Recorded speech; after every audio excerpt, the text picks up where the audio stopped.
Bienvenue, bienvenue encore au ministère de la prière et la parole du Dieu vivant. Alléluia. Je suis votre humble serviteur Bertrand Collet et je profite de cette opportunité pour vous accueillir encore ce soir. Alléluia. Ce soir, c'est notre session de prière. Pour ceux qui sont connectés, si c'est votre première fois, je profite pour vous souhaiter la bienvenue au nom de notre Sauveur Jésus-Christ. Alléluia. Avant pour nous de commencer avec ce que le Seigneur a préparé pour nous pour ce soir, nous allons prendre quelques minutes juste pour apprécier le Seigneur.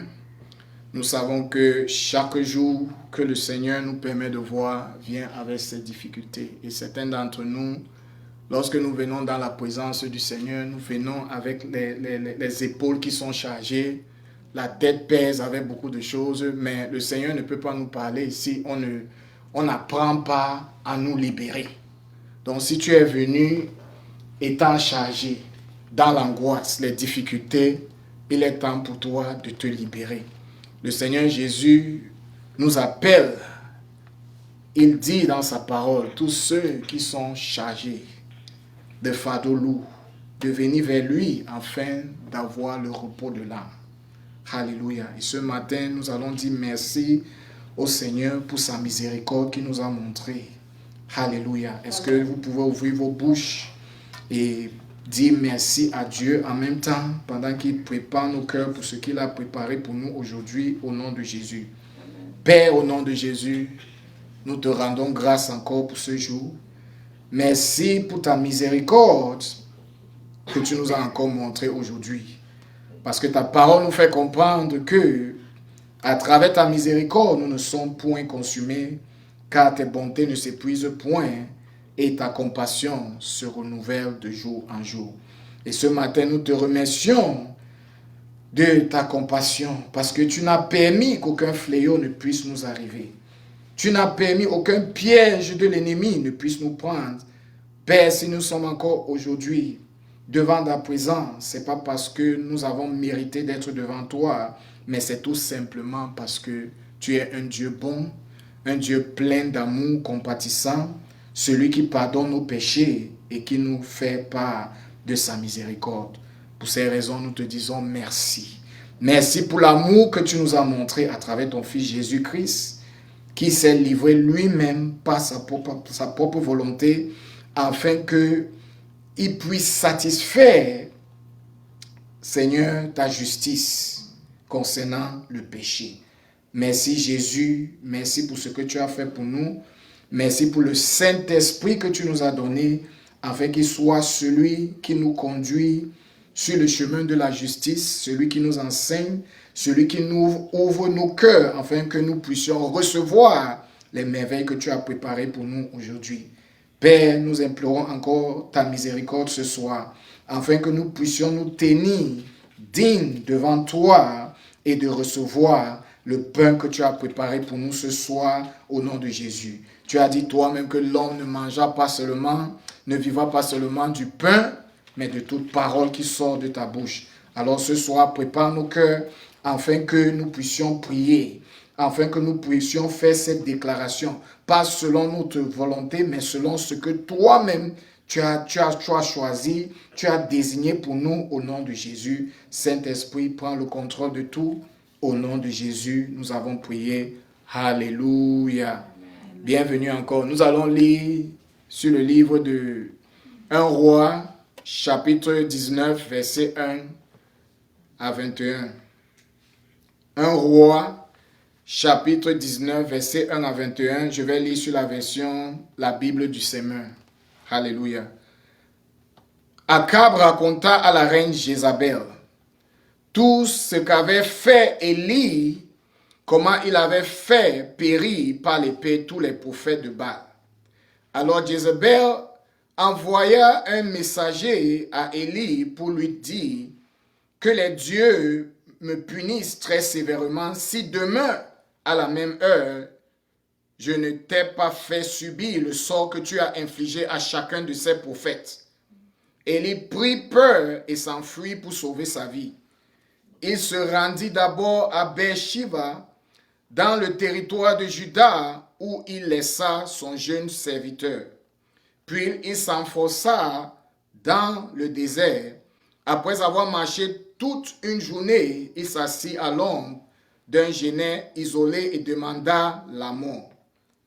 C'en est trop, dit-il. Maintenant, l'Éternel, prends-moi la vie, car je ne vaux pas mieux que mes ancêtres. Il se coucha et s'endormit sous le genêt. Soudain, un ange le toucha et lui dit, « Lève-toi et mange. » Il regarda et aperçut près de sa tête un de ces gâteaux que l'on cuit sur des pierres chauffées et une cruche pleine d'eau. Il mangea et but, puis se recoucha. L'ange de l'Éternel revint une seconde fois, le toucha et dit, « Lève-toi, mange, car autrement le chemin serait trop long pour toi. » Il se leva, mangea et but, puis, fortifié par cette nourriture, il marcha 40 jours et 40 nuits jusqu'à la montagne de Dieu à Horeb. Là-bas, il entra dans la grotte et y passa la nuit. Soudain, l'Éternel adressa la parole en ces termes. « Que viens-tu faire ici, Élie ?» Il répondit, « J'ai ardemment défendu la cause de l'Éternel, le Dieu des armées célestes, car les Israélites ont abandonné ton alliance et ils ont renversé les autels, tes autels. Ils ont massacré tes prophètes et je suis le seul qui reste. Et les voilà qui cherchent à me prendre la vie. » L'Éternel dit, « Sors et tiens-toi sur la montagne devant l'Éternel. » Et voici que l'Éternel passa, devant lui soufflait un vent si violent qu'il fendait les montagnes et fracassait les rochers. Mais l'Éternel n'était pas dans l'ouragan. Après l'ouragan, il y eut un tremblement de terre, mais l'Éternel n'était pas dans ce tremblement de terre. Après cela, il y eut un feu, l'Éternel n'était pas dans ce feu. Enfin, après le feu, ce fut un bruissement doux et léger. Dès qu'Élie l'attendit, il se couvrit le visage d'un pan de son manteau et sortit se placer à l'entrée de la grotte. Et voici que quelqu'un s'adressa à lui. « Que fais-tu ici, Élie ?» Il répondit, « J'ai ardemment défendu la cause de l'Éternel, le Dieu des armées célestes, car les Israélites ont abandonné ton alliance. Ils ont renversé tes autels, ils ont massacré tes prophètes. Je suis le seul qui reste et les voilà qui cherchent à me prendre la vie. » L'Éternel lui dit, « Va, retourne sur tes pas à travers le désert jusqu'à Damas. Quand tu seras arrivé, tu oindras Hazaël comme roi de Syrie, puis tu iras oindre Jéhu, fils de Nimshi, comme roi d'Israël. Tu oindras aussi Élisée, fils de Shaphat, d'Abel Mehola, comme prophète pour te remplacer.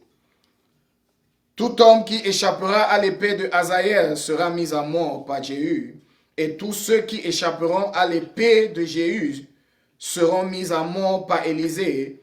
Toutefois, j'épargnerai en Israël les 7000 hommes qui ne se sont jamais agenouillés devant Baal et qui ne l'ont jamais baisé de leurs lèvres. » Élie partit de là et rencontra Élisée, fils de Shaphat, qui était en train de labourer un champ avec 12 paires de bœufs.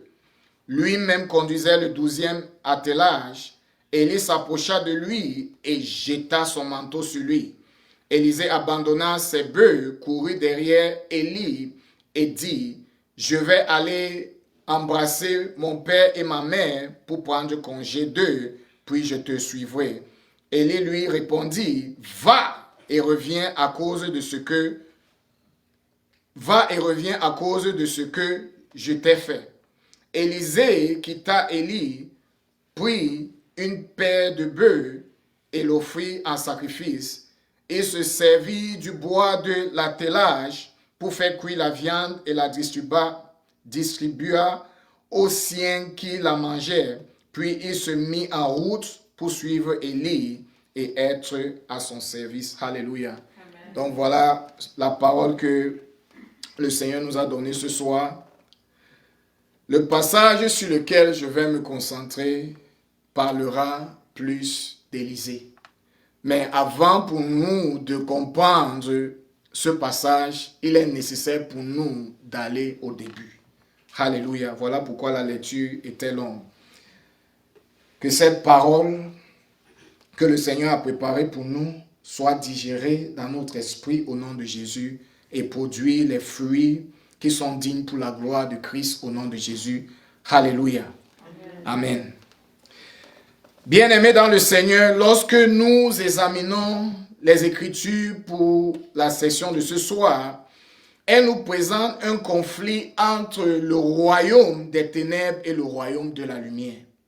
Dans ce passage, la reine Jézabel symbolise le royaume des ténèbres, tandis que le prophète Élie représente le royaume de Dieu, qui est aussi le royaume de lumière. Dieu, par sa puissance, a délivré les enfants d'Israël de la captivité et les a protégés contre les nations étrangères cherchant à les détruire ou à les asservir. Cependant, avec le temps, le peuple de Dieu s'est détourné de son adoration et a commencé à adorer des idoles. Cette idolâtrie est devenue si extrême que de nombreux serviteurs de Dieu ont été massacrés pour avoir refusé de succomber à l'influence de la reine Jézabel.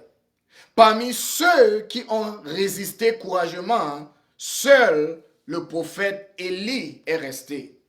Je précise, parmi ceux qui ont résisté courageusement, parce qu'il y avait plusieurs prophètes qui étaient en vie, mais la majorité d'eux, en dehors de ceux qui ont été massacrés, étaient cachés à cause de l'influence de Jézabel. Donc, après avoir vaincu les prophètes de Baal, Élie a reçu une menace de mort de la reine Jézabel et a décidé de fuir son ministère. Cependant, lors de sa rencontre avec Dieu, il reçut des instructions précises avant de quitter ce monde. Rappelons-nous, il a dit, « Je ne vaux pas mieux que mes ancêtres.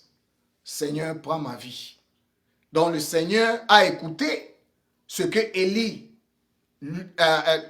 a posé comme requête. Mais avant qu'il parte, il y avait encore autre chose qu'il devait faire. Cependant, lors de sa rencontre, il reçut des instructions précises avant de quitter ce monde. L'une d'elles consistait à oindre certaines personnes pour poursuivre l'œuvre qu'il n'a pas achevée. Alors ce soir, nous devons nous poser la question, comment ce passage nous parle-t-il? Parce que le Seigneur nous a commandé de prier. Ce soir, nous allons aborder la question de nous préparer pour notre vocation. Alléluia. Nous préparer pour notre vocation. Est-ce que nous sommes vraiment prêts pour ce que le Seigneur nous a mis à part de faire? Lorsque nous regardons la vie d'Élie, cela nous montre les difficultés que quelqu'un qui est appelé, quelqu'un qui est oint comme serviteur de Dieu doit faire face. Et si tu n'as pas le courage, ça veut dire que tu n'es pas prêt pour le royaume de Dieu. Et beaucoup d'entre nous ont du mal à trouver leur place dans ce monde car nous n'avons pas été éduqués aux choses de Dieu, ce qui pourrait nous aider à comprendre son dessein pour nos vies. Ceux d'entre nous qui sont nés dans des familles aisées reprennent souvent l'entreprise familiale ou suivent la voie tracée par nos parents. C'est pour ça que lorsque nous étudions l'histoire d'Élisée, Élisée ne connaissait pas son appel spirituel. Ce qu'il commençait à faire, c'est aider son père dans ses activités. C'est pour ça que lorsque Élie marchait pour accomplir l'œuvre que le Seigneur lui a donnée avant qu'il quitte ce monde, il a trouvé en train de faire quoi? En train de pousser les bœufs de son père. C'était pas ce qu'il voulait faire. C'était pas ce qu'il était appelé à faire. Et il est important pour nous de regarder sa réaction lorsqu'il va maintenant entendre ce que le Seigneur a préparé pour lui. Alléluia. Donc, en suivant ce parcours, nous apprenons rarement ce que Dieu attend de nous. Parce que nous suivons également les tendances de la société. Dès que tu te lèves, dès que ton parent t'accouche, pour certains d'entre nous, tes parents ont déjà décidé ce que tu vas faire de ta vie. D'autres qui sont là, qui sont un peu libres de faire leur choix, c'est le voisin que tu regardes, tu essaies de te renseigner. Il y a même quelques boulots ici, là, dehors, qui te donnent l'argent parce que chacun de nous cherche à fuir la pauvreté. Et on cherche à être à un domaine où nous sommes libres. Nous sommes vraiment aisés de faire beaucoup de choses. Alléluia. Donc la Bible nous présente maintenant un homme destiné à devenir un prophète, mais qui se retrouve à travailler pour son père afin de faire tourner l'entreprise familiale, comme certains d'entre nous. Dans 1 Roi, chapitre 19, verset 19, nous lisons, « Élie partit de là et trouva Élisée, fils de Shaphat. Il labourait avec 12 paires de bœufs et lui, il conduisait lui-même la 12e paire. Élie s'approcha de lui et l'enveloppa de son manteau. » La Bible ne dit pas si Élisée avait déjà connu Élie ou avait entendu parler de lui. Il est important que nous regardons ce que la Bible nous présente et ce qui nous manque pour essayer de reconstruire cette histoire dans notre esprit afin de comprendre comment le Seigneur commence à agir dans nos vies. Alléluia. Et la Bible maintenant nous fait comprendre que l'action, maintenant, lorsque nous regardons cette action, quand Élie est venu, il est venu avec son manteau et il a mis son manteau autour d'Élisée. Qu'est-ce que cela veut dire? Si quelqu'un vient subitement te voir et il fait un geste, il pose un geste prophétique, qu'est-ce que cela veut dire? Lui, il connaît pourquoi il fait ça. Mais si toi, tu n'es pas éduqué sur les choses spirituelles, tu vas commencer à dire, mais c'est quoi ça? Ça, c'est quelle malchance? Tu me trouves, tu jettes directement ton manteau sur moi et tout. Alors, regardons cela.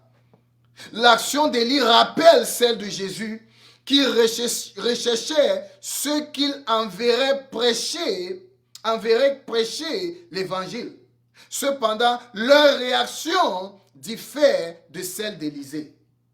Et maintenant, la question que nous allons nous poser avant de continuer, combien d'entre nous ont volontairement retardé la poursuite de ce que le Seigneur a préparé pour nous concernant son dessein parce qu'ils ont donné la priorité à leur propre plan plutôt qu'à la tâche à laquelle Dieu nous a appelés. Regardons la réaction d'Élisée avant de prier. Regardons Ésaïe, je dis même Ésaïe. Élie représente Jésus dans ce contexte. Il vient comme celui qui donne le manteau. Ce qu'il fait signifie quelque chose. Mais lorsque tu regardes ce que Jésus fait, Jésus marchait et il cherchait ceux qu'il allait prendre pour le ministère. Lorsqu'il a trouvé certaines personnes, il dit, suis-moi. Mais quelle est la réponse que celui-là lui donne? Il dit, permets-moi d'abord d'aller dire au revoir à mes parents et je viendrai te suivre. Il a dit, laisse les morts ou laisse-les de leur côté. Suis-moi, va et prêche le royaume de Dieu. Plusieurs ont donné les excuses. C'est la même chose que nous voyons ici se répéter. Parce que nous n'avons pas pris le temps de vraiment regarder qu'est-ce que Dieu m'appelle vraiment de faire. Quel est le job qu'il a préparé pour moi pourquoi je vais mettre la priorité sur ce que moi je suis en train de faire et retarder ce que le Seigneur lui-même il a préparé pour moi? C'est ça la question que Dieu nous pose. Parce que nous ne comprenons pas ce que le Seigneur a préparé. Et maintenant, Éphésiens 2:10 nous dit, car nous sommes son ouvrage, ayant été créés en Jésus-Christ pour de bonnes œuvres que Dieu a préparées d'avance afin que nous les pratiquions. Mais combien d'entre nous connaissent ces œuvres? La majorité de nous, nous sommes seulement contents de dire que le Seigneur m'a sauvé. Mais pourquoi il t'a sauvé? Il ne t'a pas sauvé pour que tu te promènes tous les jours, tu prends ta Bible, quand on te pose la question, tu pars à l'église. Tu pars à l'église, fais quoi? Quel est le boulot que le Seigneur t'a donné? Parce qu'il est spécifique sur ce qu'il dit à travers l'apôtre Paul. Il dit, nous sommes créés en Christ comme son ouvrage pour de bonnes œuvres. Ça nous demande à réfléchir. Et si nous ne connaissons pas, ça nous demande de prier. Donc nous allons faire la première prière. Père, aide-moi à comprendre que j'ai un dessein en toi et que je dois l'accomplir comme tu l'as ordonné pour moi au nom de Jésus. Lorsque nous regardons la vie d'Élie, Élie a fui son ministère. Lorsqu'il s'est présenté à Horeb devant le Seigneur, qu'est-ce que le Seigneur lui a posé comme question? Qu'est-ce que tu fais ici là?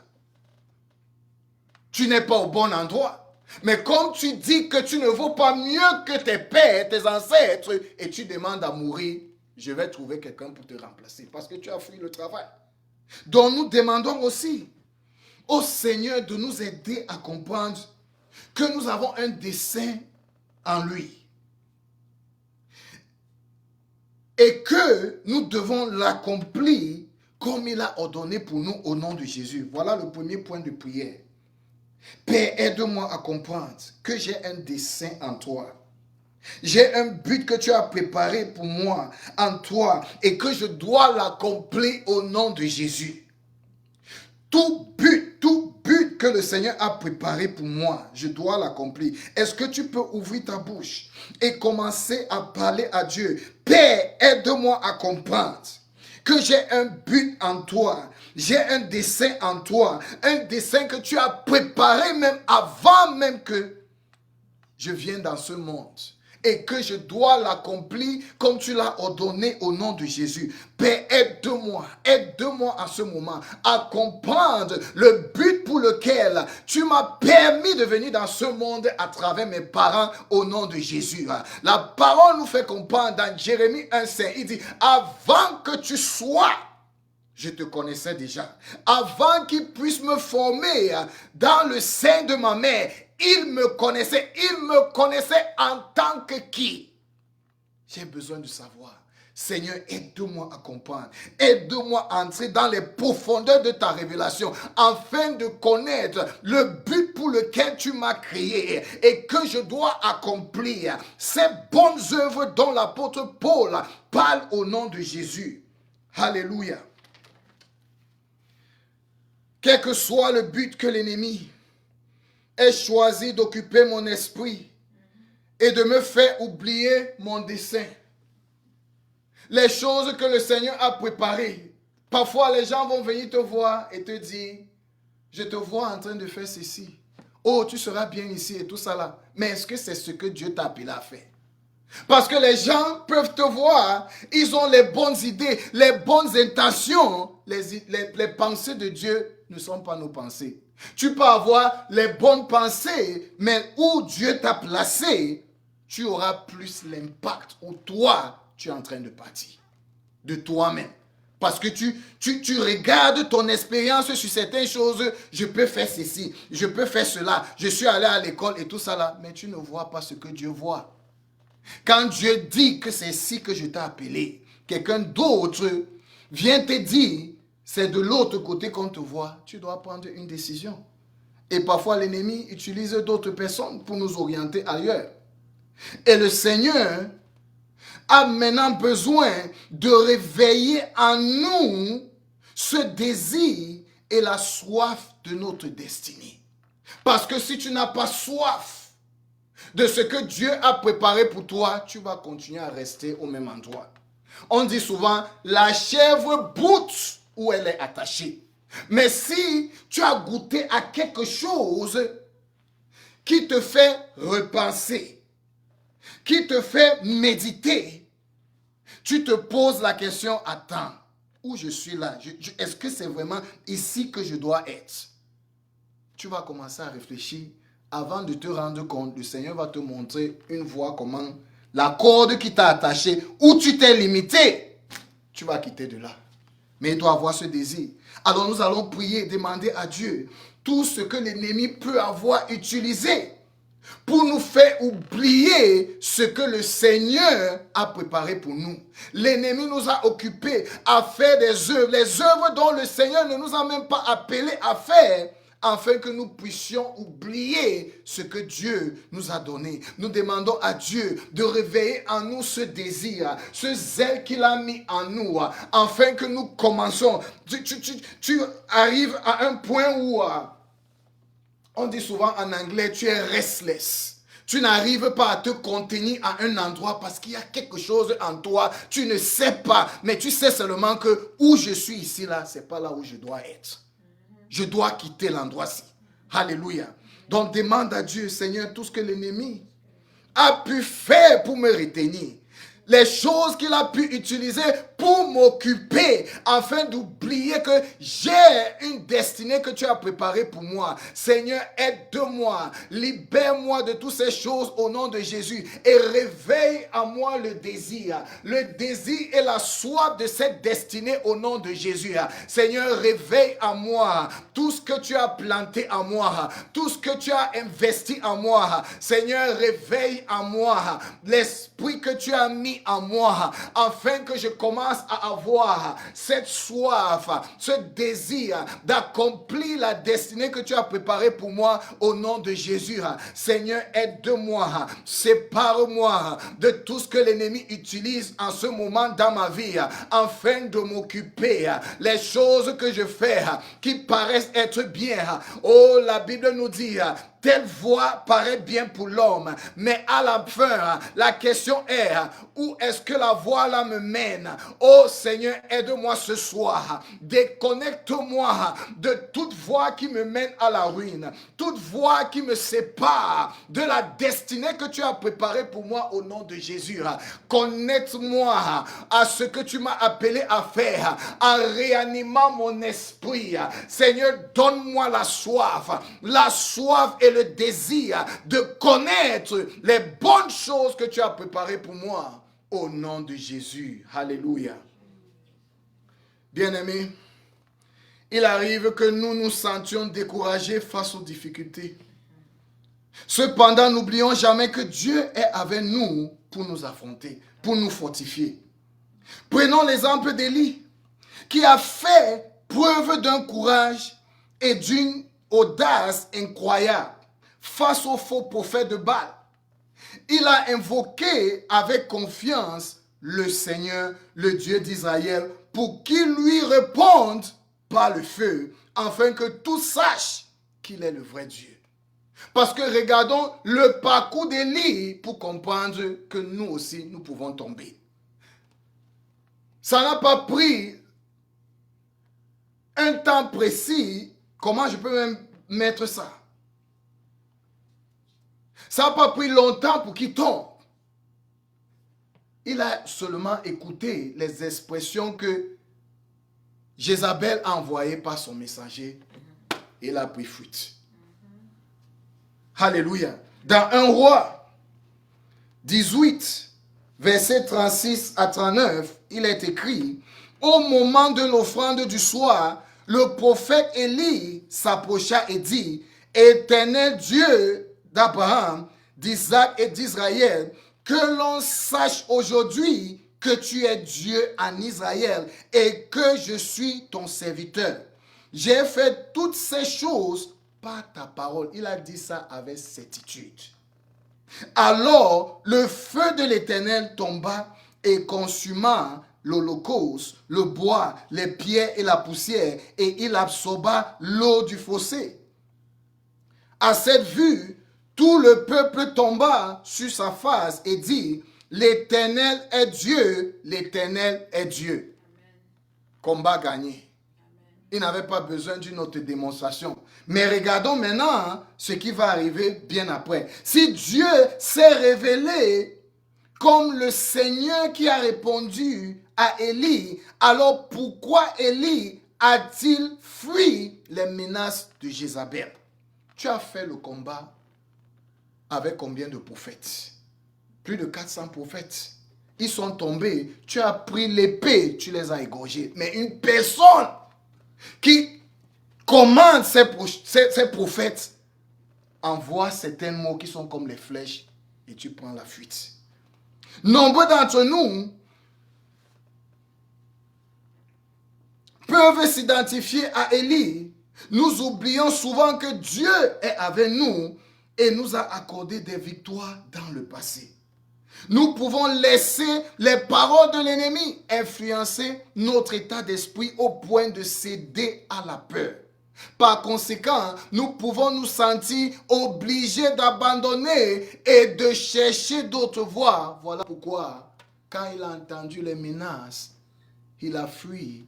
La prochaine parole qui est sortie de sa bouche, c'est d'abandonner. Je ne suis pas mieux que mes ancêtres. Seigneur, prends ma vie.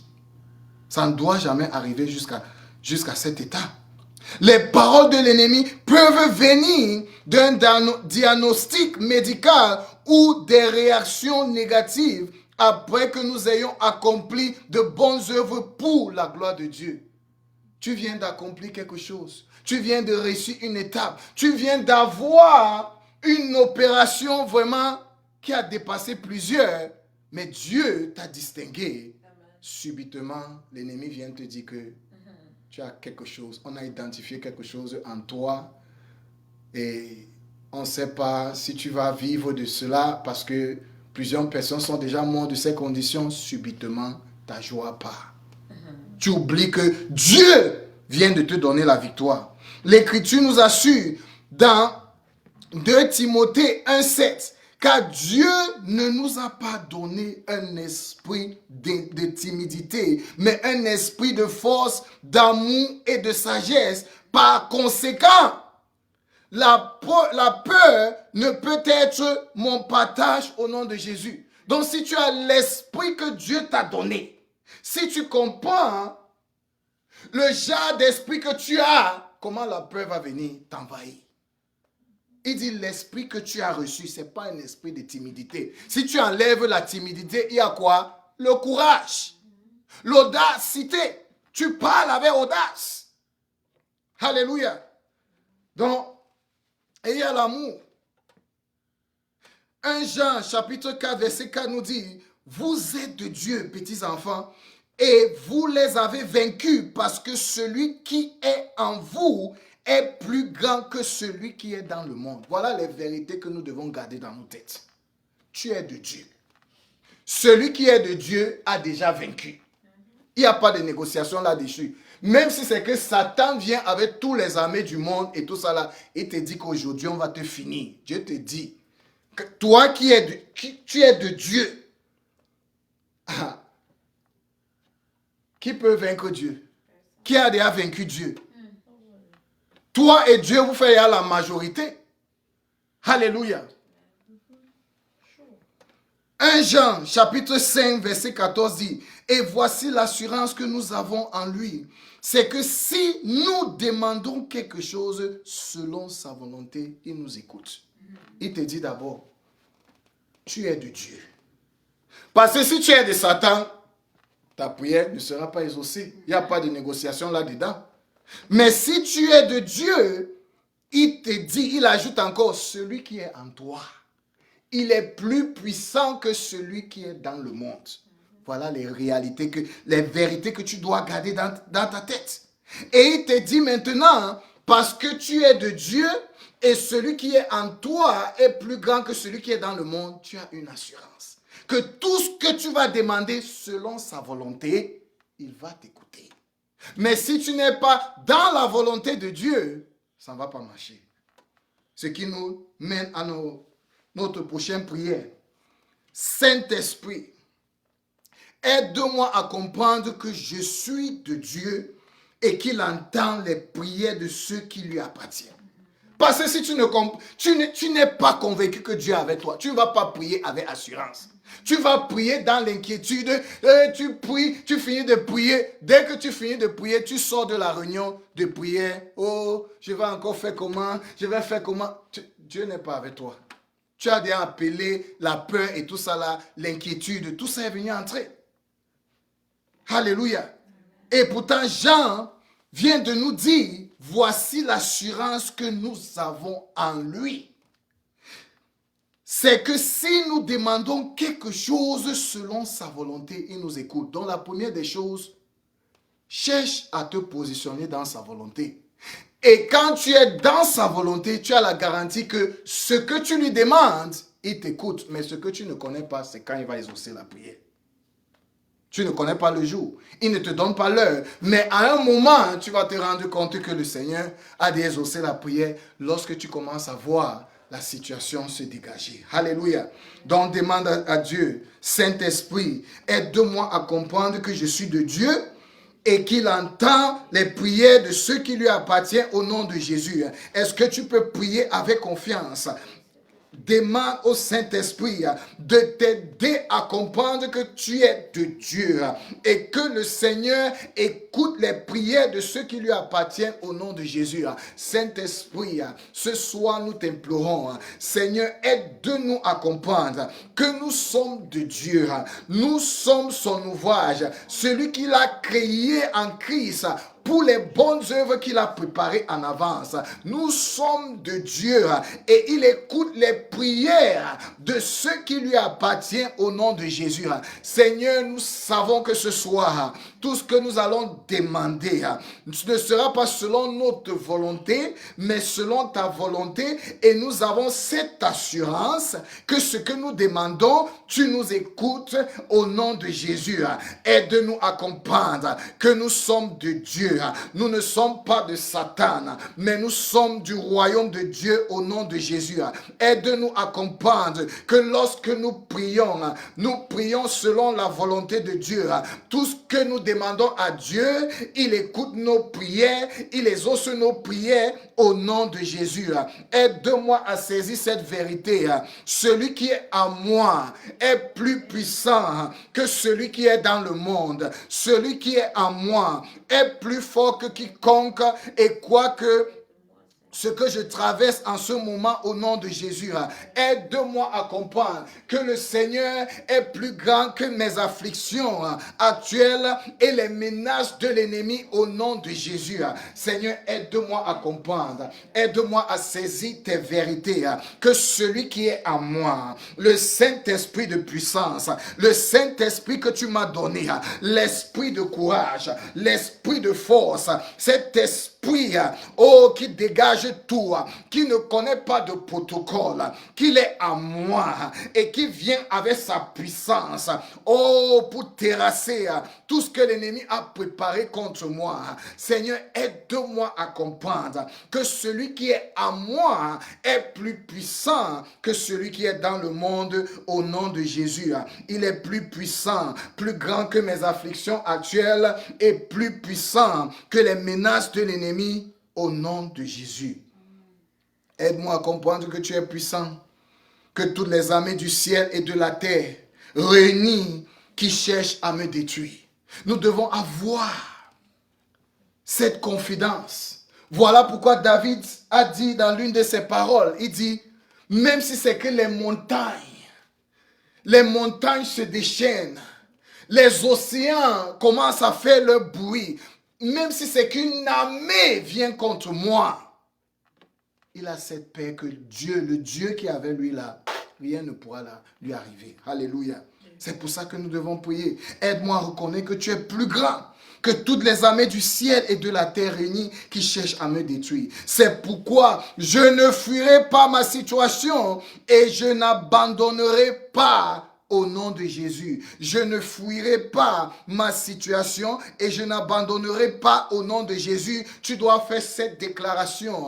Fais cette déclaration parce que lorsque tu es déterminé, lorsque tu comprends cette vérité, lorsque tu partages et tu déclares ce que tu connais de Dieu, le Seigneur va te montrer une voie. Il va te montrer une voie. Comment il va te faire sortir de cette situation au nom de Jésus. Je sais que tu m'entends lorsque je prie, car je prie selon ta volonté. J'ai confiance que tu m'exauces au nom de Jésus. Alléluia. Prochain point de prière. Parfois, Dieu peut permettre que nous souffrions temporairement aux mains de nos oppresseurs. Si l'on considère les apôtres en mission pour Jésus, le Seigneur leur a donné l'instruction de prêcher la repentance au nom de Jésus. Cependant, ils ont été arrêtés et jetés en prison. Il y a les choses que... Ne dis pas que c'est tout l'ennemi. Parce que Dieu permet. Parce qu'il va utiliser cette situation pour glorifier son nom. Donc, ce n'est pas tout que l'ennemi... Ah, le Seigneur m'a appelé, il m'a demandé de prêcher. Voilà, maintenant, on me jette en prison, on me tape. Mais le Seigneur les fit sortir miraculeusement de prison et l'ennemi cherchait de nouveaux moyens de les empêcher d'accomplir l'œuvre de Dieu. Il les retrouvait donc en train de prêcher au peuple. L'Écriture dit, Actes chapitre 5, versets 22 à 29, les huissiers, à leur arrivée, ne les trouvaient pas dans la prison. Ils retournaient et firent leur rapport en disant, nous avons trouvé la prison bien fermée. Et les gardes se tenaient dehors devant les portes, mais après les avoir ouvertes, nous n'avons trouvé personne à l'intérieur. On voit les merveilles de Dieu. Alléluia. Le souverain sacrificateur, le commandant du temple et les principaux sacrificateurs, ayant entendu ces paroles, s'inquiétaient de l'issue de la situation. Quelqu'un vint donc les annoncer en disant, voici, les hommes que vous avez mis en prison se tiennent dans le temple et enseignent le peuple. Certains d'entre nous, lorsqu'on te jette en prison, dès que l'ange ouvre seulement la porte et te dit, tu es libre maintenant, dès que tu pars là, c'est plus pour qu'on te retrouve au même endroit, mais ils ont continué la même mission. Voilà pourquoi les gardes qu'on a envoyés, on les a trouvés au même endroit. Ils étaient où? Dans le temple. Et on les a ramenés. Alléluia. Donc le Seigneur nous montre comment il opère. Alléluia. Le commandant partit avec les huissiers et les conduisit sans violence car il craignait le peuple, craignant d'être lapidé. Après les avoir amenés, ils les présentèrent au Sanhédrin. Le grand prêtre les interrogea. Ne vous avions-nous pas formellement défendu d'enseigner en ce nom-là? Quel nom? Le nom de Jésus. Et voici, vous avez rempli Jérusalem de votre doctrine et vous voulez faire retomber le sang de cet homme sur nous. Pierre et les autres apôtres répondirent, il faut obéir à Dieu plutôt qu'aux hommes. C'est un courage qu'ils ont eu pour déclarer. Alléluia. Furieux contre les apôtres, il tint conseil pour savoir quoi faire d'eux. Acte chapitre 5, verset 40-41, il lui obéit après avoir fait venir les apôtres et les avoir battus. Il leur défendit de parler au nom de Jésus et les laissait partir. Il quittait donc le Sanhédrin, joyeux d'avoir été jugé digne de subir des outrages pour son nom. Mais certains d'entre nous, quand on te tape, on te bastonne, tu vas dire Seigneur, tu commences à maudire ta vie et tout ça là, mais tu regardes la réaction des apôtres de Dieu. Ils ont été contents d'avoir été jugés dignes de subir des outrages pour son nom. Quand Jésus dit que le royaume, quand Jean, il disait à travers Jean que depuis le commencement, le royaume de Dieu souffre. Et les méchants, ils prennent ça avec violence. Les méchants, quand ils viennent, ce n'est pas pour blaguer. C'est pour ça que nous voyons comment les serviteurs souffrent. Seulement les menaces que l'ennemi a envoyées, Élie a pris feu. Il a pris fuite. Alléluia. Donc on va faire cette prière. Père, nous nous réjouissons de chaque épreuve. Qu'est-ce que Jacques nous dit? Il dit, considère toute épreuve que tu traverses comme un sujet de joie. Parce que ta foi doit être travaillée. Ta persévérance doit achever son œuvre afin que tu deviennes complet et mature sans faillir à quoi que ce soit. Mais si ta foi n'est pas mise à l'épreuve, comment nous saurons que dès qu'il y a l'affliction, tu ne vas pas prendre de fuite? Il faut que le Seigneur nous teste. Tu ne vas pas dire à Dieu que je crois en toi, j'ai foi en toi. Ok, on va mettre ça dans le test. On va t'éprouver. Alléluia. Seigneur, nous nous réjouissons de chaque épreuve que tu nous as réservée pour la gloire de ton Fils Jésus-Christ.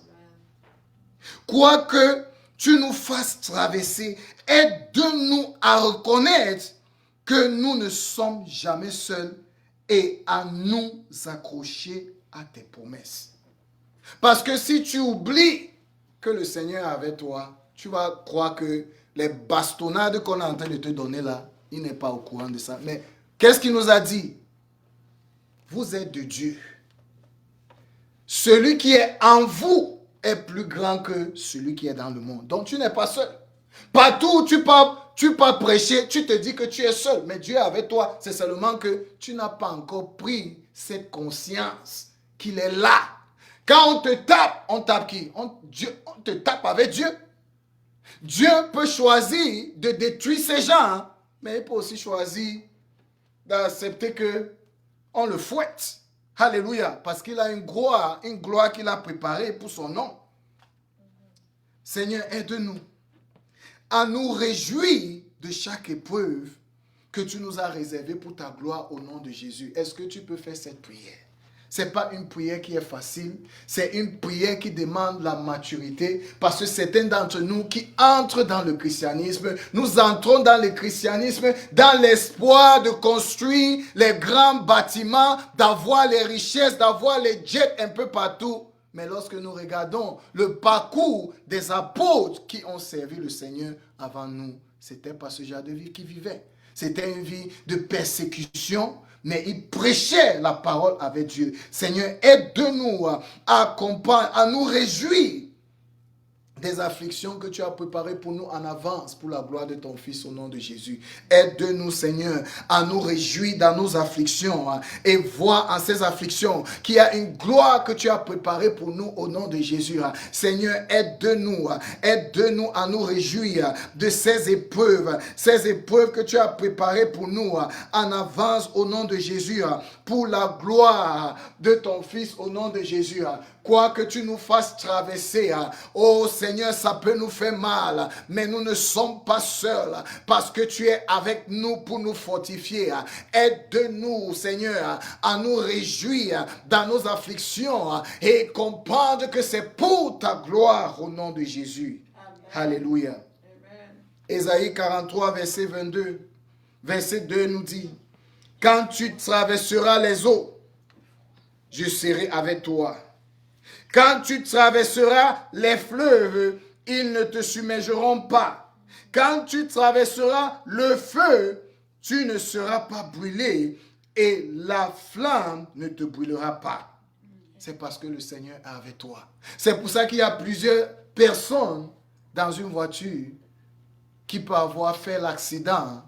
Tout le monde peut mourir, tout le monde peut être fracturé, mais toi, tu sors là sain et sauf. Tu n'as aucune égratignure, c'est parce que Dieu est avec toi. Il est avec toi. Alléluia.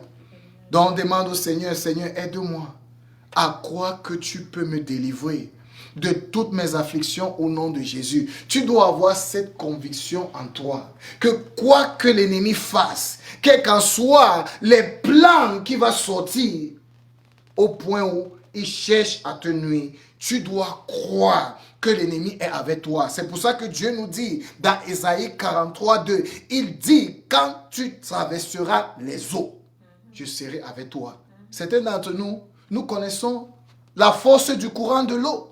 Mais quand il parle de l'eau, il ne parle pas nécessairement de ce qui est physique. Parce que tout ce que le Seigneur nous dit, c'est d'abord spirituel. Donc tu dois être quelqu'un qui est spirituel pour décoder ce qu'il est en train de dire. Quand tu traverseras les fleuves, ils ne te submergeront pas. Quand tu traverseras le feu, tu ne seras pas brûlé et la flamme ne brûlera pas. Seigneur, aide-moi à croire que tu peux me délivrer de toutes mes afflictions au nom de Jésus. Je n'ai pas besoin d'aller chez le marabout pour être blindé. Parce que tu es assez puissant. La parole dit, celui qui est en moi, il est plus puissant que celui qui est dans le monde. Celui qui est en moi est le créateur des cieux et de la terre. Ah, vous ne comprenez pas. La conviction. Seigneur, aide-moi. Aide-moi à croire que tu peux me délivrer de toutes mes afflictions. Toutes mes afflictions. Voilà pourquoi la parole dit que le juste peut tomber. Mais le Seigneur fait quoi? Il le délivre de toutes ses afflictions. Many are the afflictions of the righteous. Les afflictions des justes se multiplient. Mais le Seigneur les en délivre de combien? Tous. Pas certains. De tout. Donc, le problème que tu as là, le problème qui fait en sorte que tu ne dors pas la nuit, tu passes le temps à réfléchir, tu appelles les gens. Les gens voient même ton numéro, ils ne veulent pas décocher parce qu'ils savent déjà ce que tu veux dire, ce que tu veux demander. Mais la parole de Dieu te dit que Dieu est avec toi. C'est ça d'abord que tu dois comprendre. Il dit, petit enfant, tu es de Dieu. Dieu écoute la prière de tous ceux qui lui appartiennent. Et il dit, celui qui est en toi est plus puissant que celui qui est dans le monde. S'il est plus puissant que celui qui est dans le monde, qu'est-ce que celui qui est dans le monde peut faire qui fait en sorte que tu commences à trembler? Tu dois marcher avec confidence, tu mets les mains dans la poche. Quand on te dit, j'ai appris ceci d'un homme de Dieu. Quand on te dit quelque chose, même si c'est que tu ne connais pas la réponse, ne dis pas que tu ne connais pas. Dis seulement que je vais chercher. Quand tu dis que tu vas chercher, ça te donne l'opportunité de te retourner vers le Seigneur et demander à Dieu, Seigneur, voilà. Parce que quand tu regardes comment les rois ont fait, dès qu'il y a un roi là comme ça, là, qui se sent un peu puissant, il envoie ses serviteurs maintenant, il veut conquérir un autre pays. Il dit au roi de l'autre pays que je viens là comme ça, là, je te prends toi, je prends ta femme, tes enfants, tout ce qui t'appartient dans le royaume. Le roi là, s'il est sage, il ne va rien dire. Il va d'abord écouter et va envoyer le messager pour dire que donne-moi le temps de réfléchir, je vais te revenir. À ce moment, il se retourne. Si c'est un homme de Dieu qui craint Dieu, il va demander à Dieu, voilà la situation. Voilà ce qu'il a dit. Toi-même, tu as entendu ce que le type là dit qu'il va venir faire. À ce moment, le Seigneur va dire, la manière dont il vient là, le bruit qu'il a fait là, il va fuir. Et c'est ça qu'il va dire. À ce moment, il prend maintenant le courage, il dit à la personne là que je t'attends. Parce que Dieu a parlé. Alléluia. Donc maintenant, si nous sommes convaincus que le Seigneur peut nous délivrer de toutes nos afflictions, nous devons maintenant nous concentrer sur le point de prière consistant à faire confiance à ce que nous ressentons dans l'esprit. Ici, là, c'est différent. Il y a les choses que le Seigneur ne parle pas tout le temps. Mais il fait toujours quelque chose.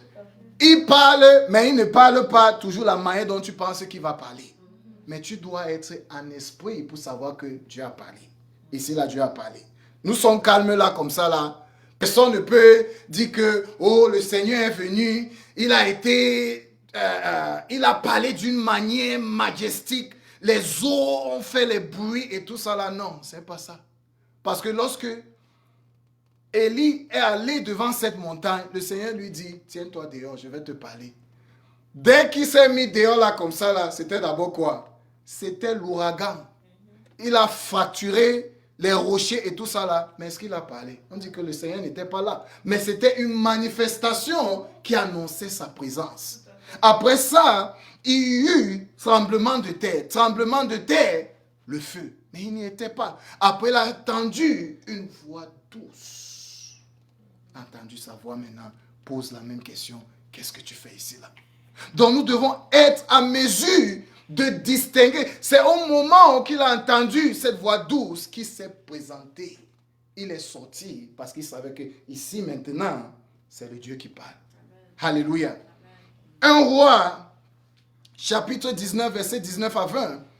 Élie partit de là et trouva Élisée, fils de Shaphat. Élisée labourait avec 12 paires de bœufs et il conduisait lui-même la 12e paire. Élie s'approcha de lui et le couvrit de son manteau. Écoutez bien. Élisée laissa alors ses bœufs et courut après Élie. Laisse-moi embrasser mon père et ma mère pour leur dire au revoir, dit-il, et ensuite je viendrai avec toi. Retourne, répondit Élie, que t'ai-je fait? Élisée ressentit quelque chose de profond dans le monde spirituel au moment où Élie mit son manteau autour de lui. Parce que quand tu lis sa réaction, comment subitement quelqu'un marche vers toi, il prend son manteau, il met ça autour de toi et tu abandonnes rapidement ce que tu fais. Tu décides de tout briser et nourrir le village et tu suis la personne. Mais Dieu a une conversation secrète avec son serviteur. Mais il ne connaissait pas que la conversation que le Seigneur a eue avec lui, le Seigneur avait mis dans le cœur d'Élisée que tu vas sortir de la situation-ci. Alléluia. Donc nous devons être en mesure de voir les choses en avance. Il ressentit quelque chose de profond dans le monde spirituel au moment où Élie mit son manteau autour de lui. Il sentit qu'il était destiné à quelque chose de plus grand que de labourer avec les bœufs pour sa famille. La Bible nous dit qu'il abandonna ses bœufs et courut après Élie. Pourtant, Élie lui demanda, que t'ai-je fait? Il lui a posé la question, qu'est-ce que je t'ai fait? Tu me poursuis pourquoi? Qu'est-ce que tu as vu en moi? Et tout ça là, on peut tirer ça de plusieurs sens. Mais Élisée sait ce qu'il a vu. Il sait ce qu'il a ressenti. Voilà pourquoi il a tout préparé. Il dit, attends, je vais aller dire au revoir à mes parents. Il a pris son attelage, ce que lui-même il avait là. Et qu'est-ce qu'il a fait? Il a brisé ce bois, utilisé ça pour préparer l'Holocauste au peuple et ils ont mangé. Élie avait reçu des instructions de Dieu pour oindre 3 personnes pour les tâches qu'il n'avait pas accomplies. Et Élisée était l'une d'elles. Ce qui surprit Élisée fut sa réaction à ses actions. 1 Roi 19, 21 dit, Élisée quitta donc Élie et retourna. Il prit sa paire de bœufs et les abattit. Il brûla les outils de labour pour cuire la viande et la donna au peuple qui en mangea. Puis il partit à la suite d'Élie et devint son serviteur. Maintenant, parlons de ce que ça signifie. Brûler les outils de labour pour cuire la viande pour le peuple symbolise l'abandon total d'Élisée de tout ce qui le retenait afin de suivre Dieu de tout son cœur. Parce que le Seigneur a mis quelque chose en Élisée et en nous également. Parce que tu ne peux pas te réveiller un matin, quelqu'un vient te voir, il fait quelque chose de prophétique devant toi et tu abandonnes subitement tout ce que tu étais en train de faire. Alléluia. En examinant nos propres vies, pensons à ce que le Seigneur a envoyé, sur notre chemin. Élie jetant son manteau autour d'Élisée symbolisait un transfert d'autorité spirituelle. Dieu a peut-être placé dans votre vie un homme ou une femme de Dieu désireux de vous aider à grandir dans l'appel qu'il a pour vous dans son royaume. Mais la question à considérer est celle-ci. Avez-vous pris la décision d'abandonner vos anciennes habitudes et de suivre Dieu comme Élisée?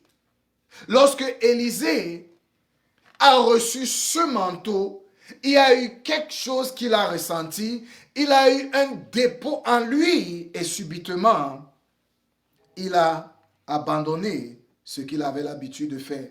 Et aujourd'hui, lorsque nous examinons nos vies, ça peut aussi être la même chose que le Seigneur attend de nous. Nous allons faire cette prière maintenant. Père, aide-moi à me reconnaître en Élisée et vivre ce qu'il a vécu lorsqu'Élie l'a enveloppé de son manteau. Nous devons nous mettre sous les pieds d'Élisée et essayer de voir, de sentir ce qu'il a eu, qu'il a poussé à suivre à suivre Élie. Alléluia. Seigneur, aide-moi à me reconnaître en Élisée et à vivre ce qu'il a vécu lorsqu'il l'a enveloppé de son manteau au nom de Jésus. Aide-moi à comprendre que ce simple geste de jeter son manteau autour de lui signifiait qu'Élisée attendait quelque chose, un signe pour que le Seigneur lui montre la direction de sa vie au nom de Jésus. Seigneur, aide-moi à me mettre au pied, me savoir au pied d'Élisée et de connaître ce qu'il a pu ressentir. Aide-moi à comprendre que ce jet du manteau autour de lui signifiait qu'il attendait quelque chose de toi afin que tu lui parles, tu lui révèles une direction de sa vie au nom de Jésus. Aide-moi à me voir au pied d'Élisée. Aide-moi à me voir au pied d'Élisée afin que je puisse savoir ce qu'il a ressenti. Je puisse aussi me connecter à mon dépôt spirituel au nom de Jésus. Seigneur, aide-moi à comprendre que ce jet de manteau, le manteau enveloppé autour de lui, qui signifie, le transfert de puissance, aide-moi à comprendre que tout ce que tu vas faire lorsque je vais rencontrer la personne que tu as préparée pour moi, lorsque tu vas faire à travers cette personne un geste prophétique, ce que ça signifie pour moi au nom de Jésus. Seigneur, prépare mon cœur à la nouvelle transition qui s'annonce et qui transformera ma vie au nom de Jésus. Seigneur, prépare mon cœur pour la nouvelle transition, cette transition qui s'annonce et qui m'aidera, à me lancer dans ton royaume au nom de Jésus.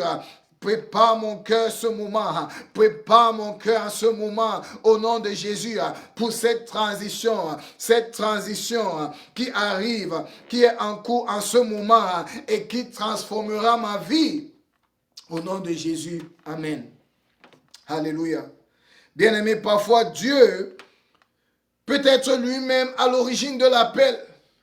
Lorsque nous voyons le Seigneur Jésus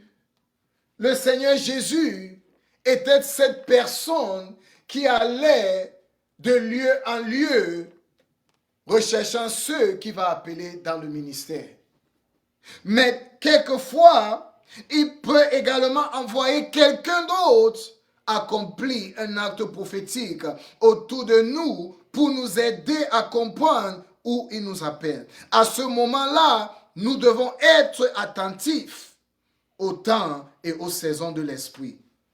Élie démissionne de son poste alors que l'œuvre n'est pas terminée et Dieu se soucie toujours des âmes qui ont besoin d'attendre la parole de Dieu. Mais qui enverrait-il? Qui assumera le fardeau de Dieu, du Seigneur, pour achever ce qui doit être fait? C'est la question qu'il nous pose. Parce que lorsque le Seigneur nous montre, nous présente certaines situations, certains scénarios, c'est pour partager son fardeau avec nous. Mais combien d'entre nous sont prêts à porter ce que le Seigneur a dans le cœur? C'est pour ça que dans la parole d'Ésaïe, la question est posée, qui ira pour nous? Qui ira pour nous? Parce que le Seigneur cherche les gens. Oh, Jésus a dit, demandez à Dieu, qui est le Seigneur de la moisson, d'envoyer les ouvriers, car la moisson est abondante. Tu vas demander à Dieu. Voilà notre dernier point de prière. Père, prépare mon esprit, mon âme et mon cœur et mon corps aux saisons et au temps de l'esprit, afin que ce que tu as prévu s'accomplisse selon ta volonté au nom de Jésus. Est-ce que tu peux demander à Dieu de préparer ton esprit, de préparer ton âme et ton cœur, afin que tout ce que le Seigneur a préparé puisse s'accomplir selon la saison qu'il a déterminée au nom de Jésus? Est-ce que tu peux prier? Père, prépare mon cœur, prépare mon corps, prépare mon âme, prépare mon esprit, afin que, Seigneur, tout ce que tu vas accomplir, tout ce que tu as déterminé, tout ce que tu as déjà préparé en avance, puisse s'accomplir selon ta volonté au nom de Jésus. Père, prépare mon esprit, prépare mon âme en ce moment et prépare mon corps pour les saisons et le temps de l'esprit, afin que ce que tu as préparé en avance d'accomplir puisse se manifester selon ta volonté au nom de Jésus. Tout ce que tu dois secouer, tu dois maintenant prier afin de demander à Dieu tout ce qu'il doit secouer dans ta vie, tout ce qui doit enlever de ta vie, tout ce qui peut t'empêcher de répondre à cet appel, afin d'être cette personne que le Seigneur va utiliser. Lorsque nous revenons à l'histoire d'Élie et d'Élisée, nous avons vu qu'il y avait des choses qui empêchaient Élie de finir sa tâche. Il a laissé la peur envahir son cœur et il s'est considéré comme celui qui ne valait pas plus que ses ancêtres. Et il demandait maintenant à Dieu de lui ôter sa vie. Et lorsque nous regardons maintenant, nous examinons nos vies. Est-ce que c'est ce que nous voulons? Est-ce que c'est ce que nous devons demander à Dieu? Est-ce que nous avons compris que tout ce que le Seigneur nous demande de faire, il n'y a rien qui lui est impossible? Parce qu'il est celui qui est en nous. Et Jean nous dit, celui qui est en nous est plus puissant, plus grand que celui qui est dans le monde. Jézabel est celui du monde. Jézabel représente l'esprit du monde. Mais toi qui es avec Dieu, tu représentes l'esprit du Créateur des cieux et de la terre. Alléluia. Est-ce que tu peux donc demander à Dieu de secouer et doter de ta vie tout ce qui va rendre impossible les choses que Dieu veut accomplir dans ta vie, tout ce que tu dois secouer et ôter de ma vie pour me rendre sensible à l'esprit et que je puisse agir conséquemment. Parce que lorsque tu regardes Élisée, Élisée a été sensible. Élisée, tu n'avais pas besoin de lui dire plusieurs fois. Lorsque Élie s'est approché de lui et a jeté son manteau autour de lui, il a ressenti quelque chose en esprit et directement il s'est dit en lui, j'ai trouvé ma portion en cet homme. Il a abandonné tout ce qu'il faisait pour sa famille et il a décidé d'être le serviteur de l'homme de Dieu parce qu'il a été sensible aux saisons et au temps de l'esprit. Seigneur, aide-moi en ce moment. Aide-moi en ce moment. Seigneur, secoue ce qui est en moi. Ôte de ma vie tout ce qui peut m'empêcher d'être sensible à l'esprit, sensible au temps et aux saisons de l'esprit.